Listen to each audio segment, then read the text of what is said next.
Hi, welcome to Old Market Coffee. Today, I'm going to take you through what it looks like to make a crepe and just show you around our space a little bit. Here at Old Market Coffee, we serve specialty coffee, a selection of loose leaf tea, smoothies, some baked goods, and our signature food item, crepes. And today, I'm going to show you a little bit about how we make those crepes, what goes into that, and how we came up with them.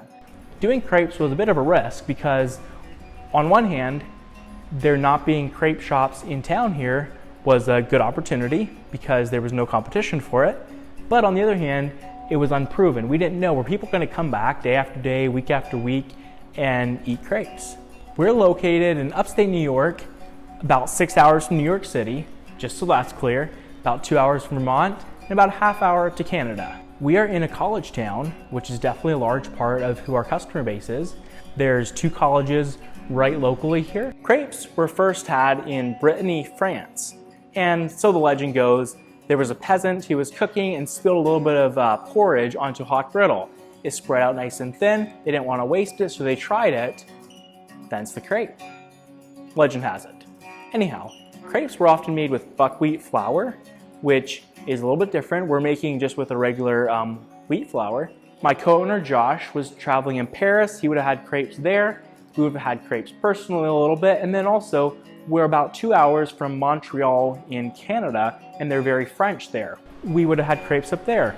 You might be wondering, why did you choose crepes? And that's a good question. Partly, we wanted something that was unique to us and unique to our community, something that was different and new, something that would fit well in our space, work well in our compact setup. That was very key. A couple of our most popular crepes are the bacon avocado. It's bacon, Swiss cheese, topped with avocado, a red raspberry mousse, which has a raspberry mousse filling, fresh raspberries, and topped with whipped cream. And then we have what we call our build your own crepes. You can select whatever fillings and toppings you like and really make it your own, which is definitely our most popular overall category. One of the concerns we had with bringing something new to the community like crepes was we didn't know, would people like them or not? Would they come back week after week and get crepes?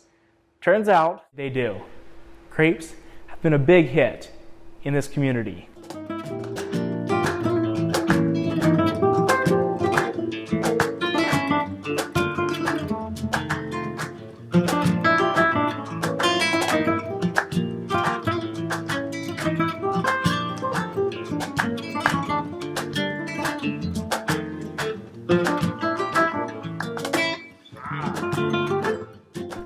All right, let's make some crepes. So here's our setup. We have 3 crepe makers. We actually started off with just one in the beginning, soon added another one, and then this last summer added our 3rd one, which has been really great. On the front here is our cold refrigerated area. We keep some cheeses, some meats, things like that up here. We can easily grab it right out of here and drop it directly onto the crepe. Over here then is our other prep area. In the bottom here, we store some extra prepped cheeses and that type of thing. We store our crepe batter down here in the bottom. And in the top, we have some more cold storage area. We have our strawberries, some raspberries, our couple fillings, whipped cream, stuff like that up here. I'm gonna grab my oil applicator, just put a little oil right onto this, pour a portion of crepe batter on, grab the little spreader, and spin that around, spreading it out nice and even, getting it nice and close to the edge without running over the edge, because as you noticed, there is no sides on this keeping it from running off. Believe me, I found out. It'll take maybe 30 seconds or a minute to cook this, and then we'll be ready to flip it. Well, one thing we're learning is that a great seasoning on the crepe makers is so important. We've struggled with this a bit. It's been tricky, and from what I'm learning in the industry, it's kind of a given thing that crepe makers are finicky to deal with on the seasoning. When the crepe makers come, they're just a clean piece of metal, and you have to actually burn layers of oil onto that to make the seasoning. Without a good seasoning, the crepe will stick, and when you try to flip it, you'll tear your crepe and often kind of ruin it. After this one's set there for just a little bit, I'm going to flip it over, fold it right in half, like a half circle here, and it already has a nice little bit of browning on it, which is excellent. So if it's a hot crepe, we're going to grab our meat, our cheeses, whatever that is, put it right on here, let it start melting, let it warm up if it needs to anymore, and then take this, put it right onto the plate. If this is a sweet crepe, meaning that we're not going to finish it on here, we're actually going to let it finish browning on this side, and then move it over to our other prep bar, and then go ahead and put the Nutella, the strawberries, whatever that is, to finish that crepe. And there you have it. That's a crepe. A couple things to keep in mind when frying a crepe. You want to spread it nice and even across the whole thing. Thin spots will result in it drying out more quickly and getting crispy, which is not nice for the consistency of the crepe. Also, all you're looking for in that first fry when you pour it down is just a nice browning over the whole crepe. You don't want to dry it out. So just nice browning. Go ahead and flip it, let that brown a little bit, fold it in half.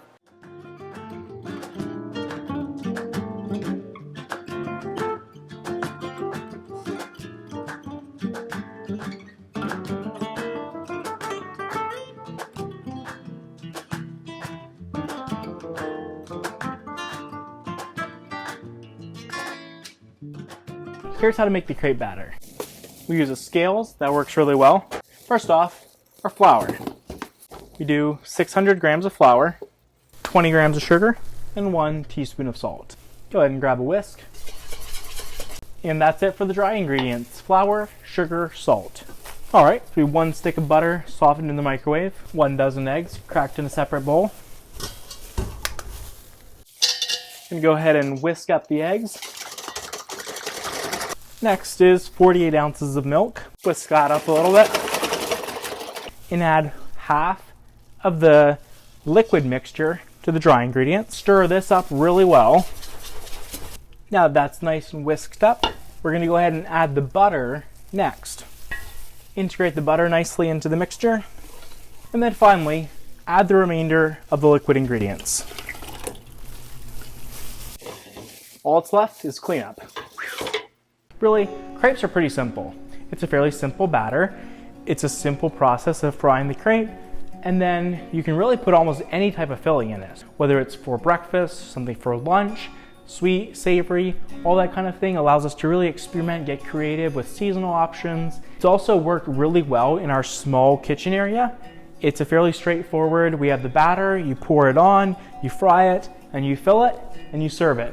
But when done really well, create a very beautiful and delicious dish. When it's fried well, not too crispy, keeping that nice soft texture, we've learned and improved and dialed in our process to really make a streamlined, efficient process so that we can serve our customers really quickly and very consistently. Consistency with these crepes is very key. The crepe is very thin, it's fairly delicate, and if it's over fried, or maybe if you even put too much filling in the crepe, it's just not as great of an experience. So it's so important to fry it well, not too crispy, of course not underdone either, have the right proportion of ingredients inside, and ingredients that fit really well, that pair well with each other, that are good combinations for the texture and delicateness of a crepe. All right, I think that does it on crepes. I'd be happy to answer any questions that you have, happy to talk to you more about it, but that's basically where it's at. I hope you enjoy, and we'd love to serve you here sometime. So you're welcome to Old Market Coffee anytime you're in upstate New York.